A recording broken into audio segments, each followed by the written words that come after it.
இதுக்கு மேலே நான் பேசினேன்னா அப்புறம் ரொம்ப நான் எமோஷனல் ஆகிடுவேன். அப்புறம் நம்ம மீடியா நண்பர்கள்லாம் இருக்கிறாங்க, அவங்களுக்கும் அப்புறம் நம்ம தீனி போட வேண்டியதாக இருக்கும். அதெல்லாம் வேண்டாம். அதனால் நீங்கள் என்னை புரிஞ்சுக்கிட்டீங்க, அது போதும் எனக்கு. என்னுடைய இங்கே இருக்கின்ற என் சொந்தங்கள் நீங்கள் எல்லாம் புரிஞ்சுக்கிட்டு இருக்கீங்க, அது எனக்கு போதும். அது அடுத்த நம்ம வேலைகள் வேகமாக நம்முடைய உணர்வை எப்படி நீங்கள் காமிப்பீங்க? இந்த களத்தில் இறங்கி இந்த வேலைகள் செய்து வேலை திட்டங்கள் முடித்து அடுத்த கட்டத்துக்கு நாம் முன்னேறுவோம். ஏன்னா இந்த நம்ம களம் நமக்காக இருக்கின்ற களம், இது நமக்காக இருக்குது.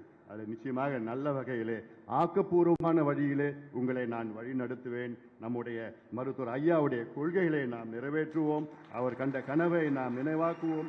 மாவீரன் கண்ட கனவை நாம் நினைவாக்குவோம். நம் பாட்டாளி கட்சி தமிழ்நாட்டின் ஆளும் கட்சியாக நம்ம வருவதற்கு அனைவரும் சேர்ந்து போராடி நல்ல வேலை செய்து நாம் வெற்றி பெறுவோம்.